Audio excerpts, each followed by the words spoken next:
பேர் நிர்மலா. சென்னை வேப்பம்பட்டிலேருந்து நான் வரேன்.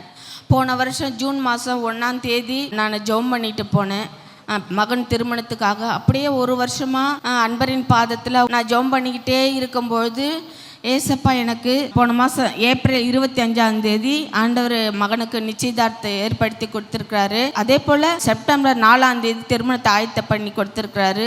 ஜெபிச்ச ஐயாவுக்காக ஆண்டவருக்கு நான் கொடி ஸ்தோத்திரம் சொல்கிறேன். கத்திரநாமத்துக்கு ஸ்தோத்திரம். நான் வில்லிவாக்கத்துலேருந்து வரேன். என்னுடைய மருமகளுக்கு நல்லபடியாக பிரசவம் கொடுத்தாரு ஆண்டவர். நல்லபடியாக குழந்தை பிறந்தது. அதேமாரி என் பேரன் 2.25 வயசாகுது. அவனுக்கு பேசவே வரல. அவனுக்கு என்ன சொன்னாலும் பேச மாட்டேன்றான், சாப்பிட மாட்டேன்றான், எதுவுமே பண்ணுறான். அன்பரின் பாதத்தில் ஒரு நாள் ஜெபிங்கோ, கடவுள் எல்லாம் உங்களுக்கு நல்ல விடுதலை கொடுப்பாருன்னு சொல்லி ஐயா யூடியூப்பில் பார்ப்பேன். நான் காலையில் 6 மணிக்கு நான் ப்ரேயர் பண்ணுவேன். இதுமாரி ஐயா உனக்கு ரெட்டிப்பான சந்தோஷம் கர்த்தர் உங்களுக்கு கொடுப்பாரு, நீங்கள் கவலைப்படாதீங்கன்னு ஒவ்வொரு நாளும் ஐயா ஜெபத்தை நான் கேட்குறேன். நான் காலையிலே வேலைக்கு போகும்போது வரும்போது ஜெபம் பண்ணுறேன். அதேமாரி இப்போ எனக்கு கர்ப்பப்பையிலும் கட்டிக்க சொன்னாங்க டாக்டர். எனக்கு கர்ப்பப்பையிலேருந்து கட்டி அதுலேருந்து எனக்கு விடுதலை கொடுத்தாரு. ஆண்டவருக்கு கொடி ஸ்தோத்திரம். ஆண்டவருக்கு நன்றி.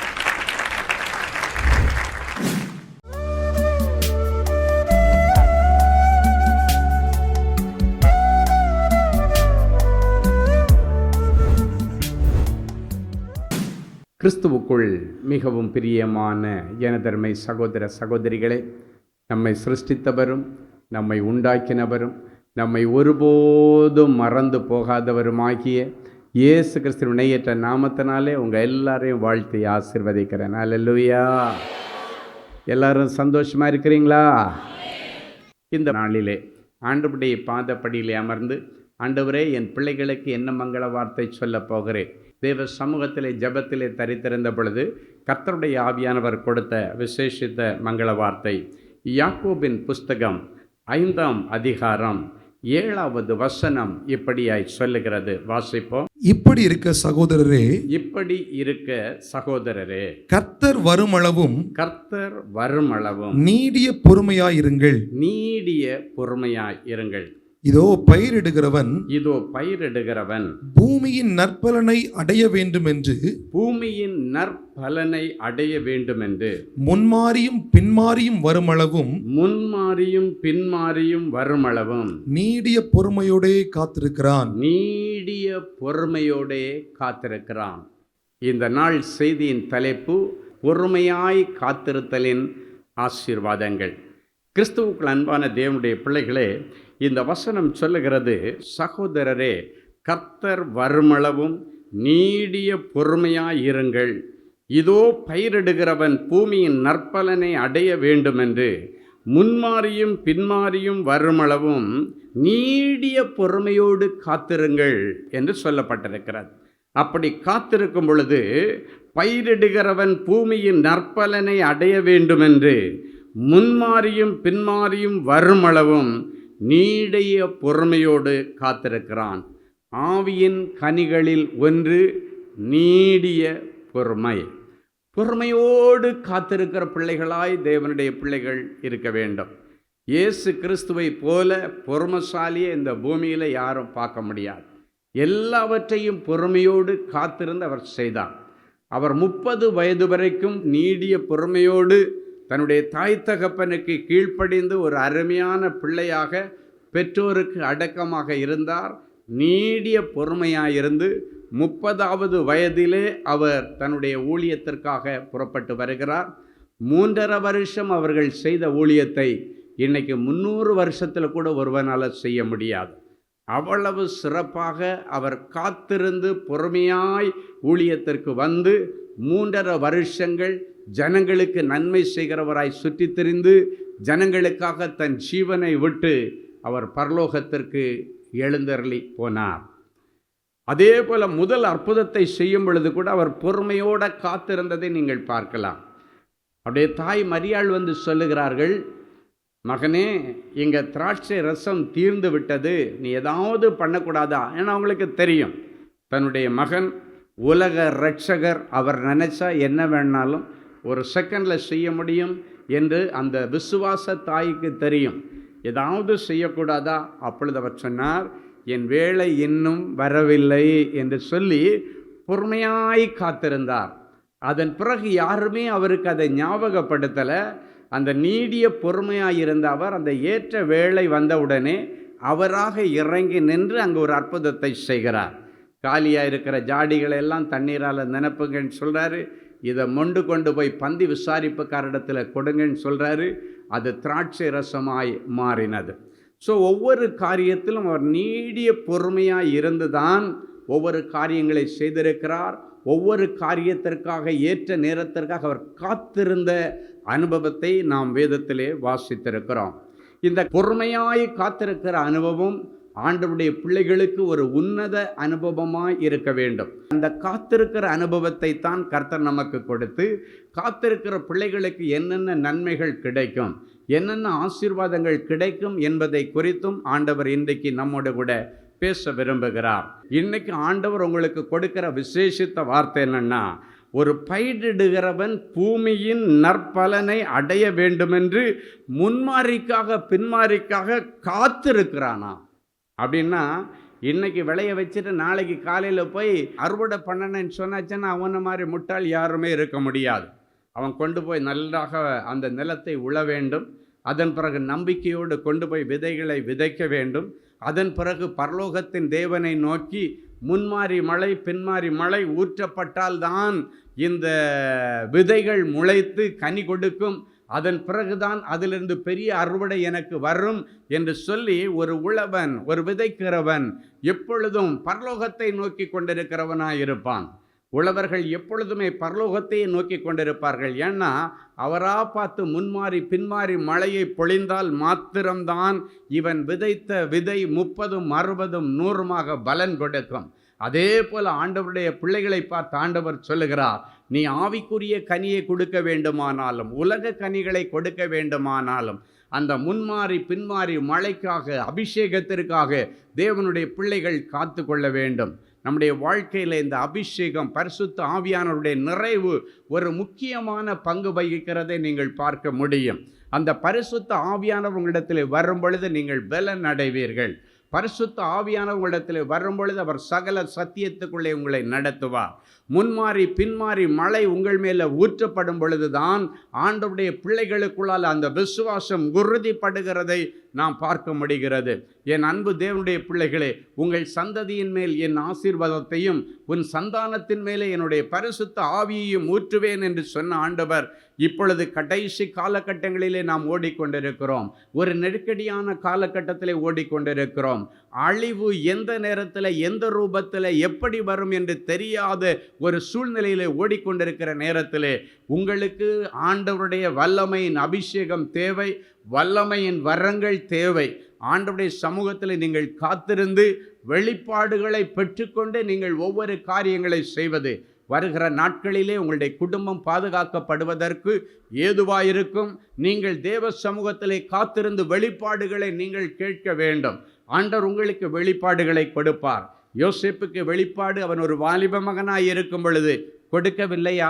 இன்றைக்கு நிறைய வாலிப பிள்ளைகள் அதெல்லாம் மூப்பர்கள் சொப்பனம் காண்பார்கள் என்று சொல்லுவார்கள். அதெல்லாம் ஒரு வயசுக்கு அப்புறம் பார்த்துக்கலாம், இப்போ எனக்கு எதுக்கு என்று தேவனுடைய பிள்ளைகள் வயதை வைத்து ஆண்டவருடைய ஆசீர்வாதங்களையும் ஆண்டவருடைய ஆவிக்குரிய காரியங்களையும் ஒரு நாளும் தள்ளி போடாதிருங்கள். வாலிப வயது ரொம்ப அருமையான வயது, ஆண்டவருக்கு பிரியமான ஒரு வயது. அந்த வேளையிலே தான் ஒரு மனிதன் அதிகமாக சாதிக்க விரும்புகிறான். அவன் வாலிபனாய் இருக்கும் பொழுது அநேக காரியங்களை கர்த்தருக்காக சாதிக்க வேண்டும். அவன் வயதானதற்கு பிறகு பரிசுத்தத்தை காத்து கொள்வது ஒரு மேன்மை கிடையாது. வயதானதற்கு பிறகு ஆலய காரியங்களிலே முன்னின்று செய்வது ஒரு காரியம் கிடையாது. அவன் வாலிபனாய் இருக்கும் பொழுது ஆண்டவர் கொடுத்த அந்த வாலிபத்தை, ஆண்டவர் கொடுத்த அந்த பலனை, ஆண்டவர் கொடுத்த அந்த சத்துவத்தை ஆண்டவருக்காக பயன்படுத்துவது ஆண்டவருக்கு முன்பாக நேர்த்தியாய் இருக்கும். அன்றைக்கு அப்படித்தான் யோசேப்பு 17 வயதிலே தரிசனங்களை காணக்கூடிய அளவிற்கு ஆண்டவர் நெருக்கமாயிருந்தார். அவனோடு கூட இருந்த மற்ற சகோதரர்களுக்கு அந்த தரிசனம் கிடைக்கவில்லை. அவனுடைய அண்ணன்மார்கள் இருக்கிறார்கள், அவர்களும் ஒரே தாயினுடைய வயிற்றிலே பிறந்தவர்கள் தானே, அவர்களுக்கெல்லாம் அந்த பாக்கியம் கிடைக்கவில்லை. ஆனால் இவனுக்கு பாக்கியம் கிடைத்தது. இன்றைக்கு அந்த யோசேப்பின் மீது இந்த அபிஷேகம் உங்கள் வாலிப பிள்ளைகள் மேலே இருப்பதாக என ஆண்டவருடைய ஸ்தானாதிபதியாய் நான் ஆசீர்வதிக்கிறேன். உங்கள் வீட்டில் உள்ள வாலிப பிள்ளைகள் தரிசனங்களை பார்க்கணும், சொல்லணும், அம்மா இப்படி ஒரு தரிசனத்தை பார்த்தேன், இன்னைக்கு இந்த காரியத்தை நம்ம செய்ய வேண்டாம், எனக்கு என்னமோ ஆண்டவர் அதை தடுத்து நிறுத்துறாரு சொன்னால் நஷ்டங்களுக்கு விலக்கி நீங்கள் பாதுகாக்க முடியும். இல்லைன்னா நேற்று இரவு ஒரு தரிசனத்தை பார்த்தேன், அதன்படி இன்றைக்கு நமக்கு இந்த பிரயாணம் வேண்டாம், இந்த பிரயாணம் நமக்கு ஆபத்திலே கொண்டு போய் விடும், விபத்திலே கொண்டு போய் விடும், வேண்டாம் என்று சொல்லி இப்படி என்னை தரிசனங்களை பார்த்து தான் தேவனுடைய பிள்ளைகள் ஒவ்வொரு நாளையும் நடத்த வேண்டிய ஒரு கட்டாயத்திற்குள்ளால நீங்கள் தள்ளப்பட்டிருக்கிறீர்கள். அப்படி நீங்கள் இருந்தால்தான் வரப்போகிற பேரழிவிற்கு நீங்கள் பாதுகாக்கப்பட முடியும் என்பதை குறித்தும் கர்த்தருடைய ஆவியானவர் இன்றைக்கு உங்களோடு கூட பேசுகிறார். என் அன்பு தேவனுடைய பிள்ளைகளை இந்த வசனம் சொல்லுகிறது, பயிரிடுகிறவன் நற்பலனை அடைய வேண்டுமென்றால் அது சரியாக வளர்ந்து கனி கொடுக்கிறது வரைக்கும் பொறுமையாய் காத்திருக்க வேண்டும் என்று சொல்லப்பட்டிருக்கிறது. பொறுமையாய் காத்திருக்க வேண்டும். 10 மாதம் நிறைவடையும் பொழுதுதான் அந்த நிறைவான பிள்ளையை அந்த தாய் தன்னுடைய கையில் எடுத்து சந்தோஷமாய் கொஞ்ச முடியும், சந்தோஷமாய் அந்த பிள்ளையை வளர்க்க முடியும். அப்படியானால் அந்த நிறைவான பலனாகி அந்த பிள்ளையை அவள் கையிலே பெற்றுக்கொள்ளுவதற்கும் 10 மாதங்கள், ஆண்டவர் கற்பத்திலே கருவை கொடுத்ததற்கு பிறகும் 10 மாதங்கள் அவள் காத்திருக்க வேண்டும். பூமியின் நற்பலனை நிறைவாய் அடையபடி முன்மாறியும் பின்மாறியும் அவர்களுக்கு அவசியமாக இருக்கிறது. ஒரு உழவனுக்கு எப்படி மழை அவசியமோ அதே போல ஒரு மனுஷன் வாழ்வதற்கு ஆண்டவருடைய ஆசீர்வாதங்கள் அதிகமாய் தேவைப்படுகிறது. வேத வசனமாகிய மழை அவர்களுக்கு தேவைப்படுகிறது. வேத வசனமாகிய எரு அவர்களுக்கு தேவைப்படுகிறது. என் அன்பு தேவனுடைய பிள்ளைகளை, ஆவிக்குரிய வாழ்க்கையில் நீங்கள் கொள்ளுன்னு வளர்ந்தீங்கன்னா ஆவியின் கனிகளை கொடுக்க முடியும். அநேகர் ஜெபிக்கும் பொழுது தவறாக ஜெபிக்கிறதை நான் கவனித்திருக்கிறேன்.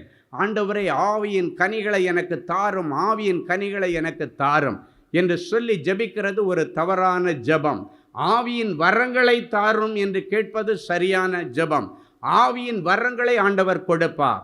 முன்மாறி பின்மாறி மழையை அவன் மேலே ஊற்றுவார், அபிஷேகத்தை அவன் மேலே ஊற்றுவார். அந்த அபிஷேகம் முன்மாறி பின்மாறி மழை கிடைத்ததற்கு பிறகு இவன் கொடுக்கக்கூடிய பலன்தான் ஆவியின் கனிகள். ஆவியின் கனிகளை இவன் ஆண்டவருக்கு கொடுக்க வேண்டும். ஆண்டவர் உனக்கு ஆவியின் கனிகளை தரமாட்டார், ஆவியின் வரங்களை தருவார். முன்மாறி பின்மாறி மழையை ஊற்றுவார். அந்த மழையிலே நனைகிற பிள்ளைகள் ஆவியின் கனிகளை கொடுத்து ஆண்டவருடைய நாமத்தை உயர்த்த வேண்டும். அந்த ஆவியின் கனிகளிலே முக்கியமானது ஒன்று நீடிய பொறுமையோடு காத்திருக்கிற அந்த அனுபவம். இன்றைக்கு நீங்கள் ஏதோ ஒரு வியாபாரத்தில் நிறைய பணங்களை கொண்டு இன்வெஸ்ட் பண்ணியாச்சு, ரொம்ப நாளாக பார்த்துட்டு இருக்கிறீங்க, இன்னும் அறுவடை வரவில்லை. நிறைவான நற்பலன் என்று வேதம் சொல்லுகிறது. பூமியின் நற்பலனை அடைய நீ ரொம்ப நாளாக காத்துட்டு இருக்கிறீங்க. அதற்கு பரலோகத்திலிருந்து ஒரு ஆதரவு உங்களுக்கு கிடைக்க வேண்டும். வேதம் சொல்லுகிறது, அவர் பூமியின் குடிகளை விசாரித்து அவற்றிற்கு நீர் பாய்ச்சுகிறார், தண்ணீர் நிறைந்த தேவ நதியினாலே அவர்களை செழிப்பாக்குகிறார், அப்பொழுதுதான் அவர்களுடைய கையிட்டு செய்கிற காரியம் வாய்க்கும் என்று சங்கீதம் 65 ஆண்டவர் தெளிவாக சொல்லியிருக்கிறார். என்ன சொல்லியிருக்கிறார்? பூமியின் குடிகளை விசாரிக்கிறார், அவர்களுடைய வியாபாரத்தை விசாரிக்கிறார், அவருடைய கைகளின் பிரயாசத்தை விசாரிக்கிறார், அவருடைய படிப்பை குறித்து விசாரிக்கிறார், அவருடைய ஊழியங்களை குறித்து விசாரிக்கிறார். விசாரிச்சுட்டு அந்த நிலைமையை அறிஞ்சு பரலோகத்தின் நதியோடு கூட அவனுடைய வியாபாரத்தை கனெக்ட் பண்ணி விடுகிறதாக இந்த சங்கீதம் 65 இந்த வசனம் சொல்லுகிறது. பூமியின் குடிகளை விசாரித்து அவற்றிற்கு நீர் பாய்ச்சுகிறார், தண்ணீர் நிறைந்த தேவ நதியினாலே அவர்களை ஆண்டவர் திருப்தியாக்குகிறார் என்று வேதம் சொல்லுகிறது. தண்ணீர் நிறைந்த தேவ நதியினால் அவர்களை திருப்தியாக்கி திருத்தி தானியங்களை விளைய பண்ணுகிறாராம். நீ செய்கிற வியாபாரத்தில் எப்பொழுது தானியம் விளையும் அப்படின்னு பார்த்தீங்கன்னா, பரலோக நதியோடு கூட உன்னுடைய வியாபார ஸ்தலங்கள் கனெக்ட் பண்ணப்பட வேண்டும். உன்னுடைய வேலை பரலோக நதியோடு கனெக்ட் பண்ணப்பட வேண்டும். உன்னுடைய ஊழியம் பரலோக நதியோடு கனெக்ட் பண்ணப்பட்டால் பரலோகத்திலிருந்து ஊற்றினால் ஒழிய இந்த உலகத்தில் உன் கையில் நன்மையான ஒரு நற்பலனை நீ அறுவடை செய்ய முடியாது. எனவே இன்றைக்கு நீ விதைத்ததற்கு பிறகு எப்படி ஒரு விவசாயி பரலோகத்தையே நோக்கி கொண்டிருக்கிறானோ, முன்மாறி பின்மாறி வளைக்காக அவன் நோக்கி கொண்டிருக்கிறானோ, அதே போல நீங்களும் விதைத்ததற்கு பிறகு, வியாபாரம் செய்ததற்கு பிறகு, அறுவடைக்காக காத்திருக்கிற நேரத்தில் அறுவடையை கொடுக்கிற ஆண்டவரை நீங்கள் நோக்கி பார்க்கணும். இன்றைக்கு நீங்கள் தியானிக்க போகிற இந்த வார்த்தைகள், எதையெல்லாம் செய்வேன் என்று ஆண்டவர் சொல்லுகிறாரோ அவைகள் எல்லாவற்றையும் ஆண்டவர் நிறைவேற்றி அவைகள் பரலோகத்திற்கு நேராக கடந்து போய், ஆண்டவரே நீர் அனுப்பின அந்த வார்த்தை நான் நிறைவேற்றி முடித்தேன் என்று சொல்லி அந்த வார்த்தையே திரும்பி ஆண்டவரிடத்தில் போய் ரிப்போர்ட் பண்ணுகிறதை இன்றைக்கு பிறகு நீங்கள் காண்பீர்கள். இன்றைக்கு நீங்கள் ஒவ்வொருவரும் பாக்கியவான்கள் என்று ஆண்டவர் சொல்லுகிறார். 17 வயசிலே யோசேப்புக்கு ஒரு சொப்பனத்தை கொடுக்கிறார். ஆனால் அந்த சொப்பனத்திற்கு எதிர்மறையாக காரியங்கள் நடக்கிறது. என்ன சொப்பனம் காணுகிறான்? இந்த 17 வயதிலே இவன் சின்னவன், இவனுடைய அண்ணன்மார்கள் எல்லாம் இவனுக்கு முன்பாக தலைகுனிந்து நிற்கிறது போல, அரிக்கட்டுகள் எல்லாமே இவனுக்கு முன்பாக தலை குனிந்து மடிந்து தலை சாய்த்து நிற்கிறது போல அந்த தரிசனத்தை கண்டான். அதை தன்னுடைய சகோதரர்களுக்கிடத்தில் சொல்லும் பொழுது சொப்பனக்காரன் என்கிற பட்ட பெயரை வாங்கினான். இவன் ஒரு சொப்பனக்காரன், பெருசாக சொப்பனம் பார்க்குறானா அப்படின்னு சொல்லி எல்லாரும் அவனை கிண்டல் பண்ணாங்க. சில நேரங்களில் நீ ஆவிக்குரிய காரியங்களை குறித்து மற்றவரிடத்தில் பேசும் பொழுது அவர்கள் கிண்டலாக பேசலாம், கேலி பண்ணலாம். ஆனால் ஒரு நாள் அது நிறைவேறும் பொழுது அவர்கள் எல்லாரும் உன்னை பார்த்து ஆச்சரியப்படக்கூடிய விதத்தில் கர்த்தர் மகிமையான காரியங்களை உங்கள் வாழ்க்கையில் செய்ய போகிறார். யோசேப்புக்கு தரிசனத்தை கொடுத்தார். அதன் பிறகு பார்த்தீங்கன்னா தொடர்ந்து அவனுக்கு கஷ்டங்கள். அவனுக்கு என்ன நினைக்கிறானுங்க, அவனுடைய அண்ணன்மார்கள் எல்லாம், நீ பெருசாக சொப்பனங்கண்ட, நீ உயிரோடு இருந்தால் தானே பலிக்கும் என்று நினைத்து கொண்டு அவனை தூக்கி குழியில் போட்டு கொல்வதற்காக முயற்சிக்கிறார்கள். ஆனால் ஆண்டவருடைய வசனம் சொல்லுகிறது, குறித்த காலத்திற்கு தரிசனம் வைக்கப்பட்டிருக்கிறது, முடிவிலே அது விளங்கும், அது பொய் சொல்லாது, அது தாமதித்தாலும் அதற்கு காத்திரு, அது நிச்சயமாய் வரும், இனி தாமதிக்காமல் வரும் என்ற வசனத்தின்படி அது நிச்சயமாய் நிறைவேற வேண்டி இருந்தபடியினாலே, ஏன்னா அந்த தரிசனம் ஆண்டவர் கொடுத்த தரிசனம், அது எப்படி நிறைவேறாமல் போகும்? அவனை குழியில் தூக்கி போட்டதற்கு பிறகு அவர்களில் ஒருவன் சொல்லுகிறான், இவன் உள்ள அழிஞ்சிட்டானா நமக்கு 10 பைசா பிரயோஜனம் இல்லை, அதற்கு பதிலாக இவனை வியாபாரிகளிடத்தில் விட்டால் இவனுடைய கதையும் முடிஞ்சிடும், நமக்கு பணமும் கிடைக்கும் என்று சொல்லி அந்த குழியிலிருந்து தூக்குகிறார்கள். குழியிலிருந்து தூக்க வைத்தது ஆண்டவர் தான். ஏன்னா அவருடைய தரிசனம் நிறைவேற வேண்டி இருந்தபடியினாலே இவர்கள் நினைத்தும் அவனை குழியிலே போட்டு மண்ணால் மூட முடியவில்லை, மூட விட மாட்டார். அதன் பிறகு அவனை வியாபாரிகளிடத்திலே ஆடை விற்கிற மாதிரி, மாட்டை விற்கிற மாதிரி, கோழியை விற்கிற மாதிரி விற்று போட்டார்கள். அவன் அந்த எகிப்து தேசத்துக்கு போகிற அந்த வியாபாரிகளிடத்தில் விற்றபடியினாலே அவர்கள் அவனை கொண்டு போய் இன்னொரு இடத்துல கைமாற்றி விட்டுட்டாங்க, போத்திபாருடைய வீட்டில். பாருங்கள், கை மாறுறதுக்கு அது என்ன சைக்கிளா, இல்லை காரா, இல்லை பைக்கா, இல்லை ஒரு பொருளா? பாருங்கள் எத்தனை கை மாறுதுன்னு பாருங்கள். ஆனால் அங்கு போனதற்கு பிறகு அவன் ஆண்டவருக்கு பிரியமானவனாய் நடந்தான். அங்கு அவனுக்கு ஒரு பரிசுத்த சோதனை வருகிறது. போத்திபாருடைய மனைவி அவனை பாவத்திற்காக வலுக்கட்டாயமாய் இழுக்கிறாள். ஆனாலும் அவன் அதற்கு உடன்படாமல் அந்த இடத்தை விட்டு ஓடினபடியினாலே கர்த்தர் அவனுக்கு அதன் பிறகு இன்னும் ஒரு வேதனை அதிகமாகும்படி, தற்காலிக வேதனை, இன்றைக்கு தொடர்ந்து வேதனைகளை அனுபவித்துக் கொண்டிருக்கிற தேவனுடைய பிள்ளைகளே, நன்மை செய்து பாட அனுபவிக்கிற தேவனுடைய பிள்ளைகளே, இவைகள் எல்லாம் தற்காலிகம் தற்காலிகம் என்று சொல்லுகிறார். நிறைவான ஒரு மேன்மையான ஆசீர்வாதம் உனக்காக காத்திருக்கிறது. அந்த தற்காலிக சிறை தண்டனைக்குள்ளே அவன் போடப்பட்டான். அவன் பரிசுத்தத்தை காத்து கொண்டதற்காக தான் இந்த சோதனை. என் தேவனுடைய பிள்ளைகளே, அவன் அந்த போத்திபாருடைய மனைவிக்கு ஒத்து போயிருந்தான்னா அவன் கடைசி வரைக்கும் அங்கு ஒரு அடிமையாகத்தான் அவங்க வீட்டில் இருந்து அவனுடைய காரியங்களை சாதித்து கொள்ள வேண்டியது இருக்கும். எப்பொழுது அவன் ஆண்டவர் கொடுத்த அந்த ஆலயமாகிய சரீரத்தை தீட்டுப்படுத்தக்கூடாது என்று சொல்லி அந்த இடத்திலிருந்து ஓடினானோ, அதன் நிமித்தம் தற்காலிகமாக அவன் ஜெயிலுக்குள்ளே கடந்தாலும் தரிசனத்தின் நிறைவேறுதலின் நாள் வந்தது. அவன் அந்த தரிசனத்தின் நிறைவேறுதலுக்காகத்தான் காத்திருந்தான். அந்த நாள் வந்த பொழுது ஜெயிலில் கிடக்கிறவனை ராஜாவிடத்திலே கொண்டு வருகிறார்கள். ராஜாவுடைய சந்தேகத்தை தீர்த்து வைத்து எகிப்து தேசம் முழுவதற்கும் அதிபதியாக அவன் மாற்றப்படுகிறான். 17 வயதிலே அவனுக்கு சொப்பனம் 30வது வயதிலே நிறைவேறினது. அந்த இடைப்பட்ட 13 வருஷங்கள் சோதனை காலம். ஒருவேளை உங்களுக்கும் பல வாக்குத்தத்தங்களை ஆண்டவர் கொடுத்து பல வருடங்கள் ஆகி இருக்கலாம். அந்த வாக்குத்தத்தம் கிடைச்சதுக்கு பிறகு வேதனை இன்னும் அதிகமாயிருக்கலாம். சில நேரங்களிலே வேதனை பெருகி அடங்கும் என்று ஆண்டவர் சொல்லுகிறார். அந்த வேதனை பெருகி அடங்கினதற்கு பிறகு ஆண்டவர் கொடுத்த அந்த வாக்குத்தத்தங்களுடைய நிறைவேறுதலை நீங்கள் பார்க்க முடியும். என் அன்பு தேவனுடைய பிள்ளைகளே, நீங்கள் நினைக்கலாம், அங்கே நடக்கன்னு நினச்சேன், இங்கே நடக்கன்னு நினச்சேன், ஆனால் ஒன்றுமே நடக்கலையேன்னு நினச்சிட்டு இருக்கிறீங்களா? உன்னுடைய ஒவ்வொரு அலைச்சல்களையும் ஆண்டவர் எண்ணிக்கொண்டிருக்கிறார். அந்த அலைச்சல் நிமித்தம் நீ வட்டிக்கிற கண்ணீரை ஆண்டவர் துருத்தியிலே சேர்த்து வைத்திருக்கிறார். அவற்றிற்கு கணக்கு ஆண்டவரிடத்தில் இருக்கிறது. ஆண்டவர் உன் கண்ணீருக்கு கணக்கு தீர்க்கிற நேரத்தில் நீ நினைச்சு பார்க்க முடியாத உயர்வுகளை கர்த்தர் உனக்கு கொடுப்பார். ஹல்லேலூயா. என் அன்பு தேவனுடைய பிள்ளைகளே, நல்ல தேவ செய்தியை கேட்டீர்கள். அருமையான சாட்சிகளையும் பார்த்தீர்கள். எல்லாருடைய இருதயத்தில் ஒரு கேள்வி, எனக்கு என்னைக்கு பிரதர் இப்படி ஒரு அற்புதம் நடக்கும்? ஏன் அது ஆண்டவர் என்னைக்கு செய்யலாம் இல்லை? விசுவாசத்தோடு அப்படியே முழங்கால்களை தாழ்த்துங்கள், கண்களை மூடி நாம் தேவ சமூகத்தை நோக்கி பார்ப்போம். அன்பான ஆண்டவரே, உமக்கு நன்றி. நீர் நல்லவர், பெரியவர், பெரிய காரியங்களை செய்கிறார். ஒரு சின்ன காரியம் கூட என்னுடைய வாழ்க்கையில் நடக்கலேன்னு அழுது கொண்டிருக்கிற பிள்ளைகளுக்கு பெரிய காரியங்களை செய்ய ஆண்டவர் இன்றைக்கு இந்த நிமிஷத்தில் என் பிள்ளைகளுடைய இருதயமாகிய சிங்காசனத்திலே எழுந்தருளுவீராக. என் பிள்ளைகள் இன்றைக்கு உம்மை சுமந்து கொண்டு முழந்தாள் படியிட்டு ஜெபித்து எழும்பும் பொழுது பிள்ளைகளுக்கான நல்ல காரியங்களுக்கான தேவதூதர்கள் வருவார்களாக, பணிவிடை நாவிகள் வருவார்களாக, எலியேசர்கள் வருவார்களாக, கேப்ரியல் தூதியன் வருவானாக. நற்செய்திகள் வரட்டும். இன்றைக்கு இந்த ஜெபம் முடித்து அவர்கள் எழும்பி கண்களை ஏறெடுத்து பார்க்கும் பொழுது, அவங்க மெயிலை ஓப்பன் பண்ணி பார்க்கும் பொழுது, மொபைலை ஓப்பன் பண்ணி பார்க்கும் பொழுது, நீண்ட நாட்கள் இவர்கள் எதிர்பார்த்து கொண்டிருந்த நற்செய்திகளின் பிள்ளைகளுக்கு வரட்டும் சாமி.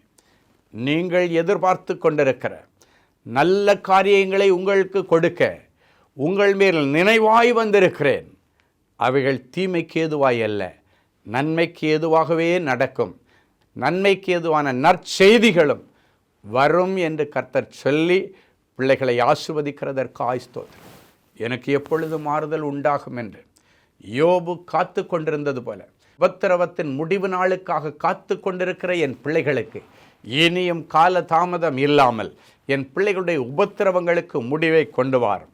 உபத்திரவத்தின் முடிவு வரும் பொழுது யோபுவுக்கு இரட்டிப்பான நன்மையை கொடுத்த ஆண்டவர் என் பிள்ளைகளுக்கும் இரட்டிப்பான நன்மைகளை கொடுத்து இவர்களை கனம் பண்ணுவீராக. இவர்கள் தரித்திரம் மறைவதாக, கடன் பிரச்சனைகள் மறைவதாக, நிந்தைகள் மறைவதாக, அவமானங்கள் மறைவதாக, கோர்ட்டு கேஸுக்கு இன்றைக்கு ஒரு முடிவு வருவதாக.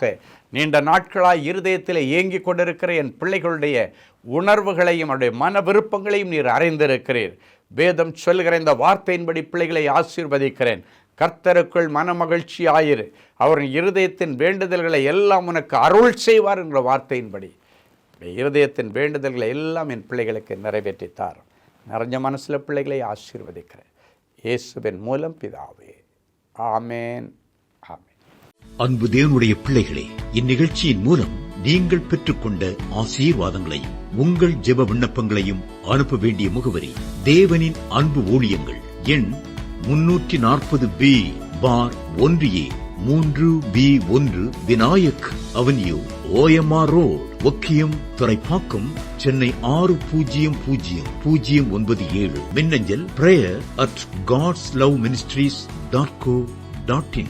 எங்களது இணையதளம் www.godsloveministries.co.in. மேலும் 24 மணி நேர ஜெப உதவிக்கு 04454579999 மற்றும் 9941950999 என்ற எண்களுக்கு தொடர்பு கொள்ளுங்கள். கர்த்தர் தாமே உங்களை ஆசீர்வதிப்பாராக.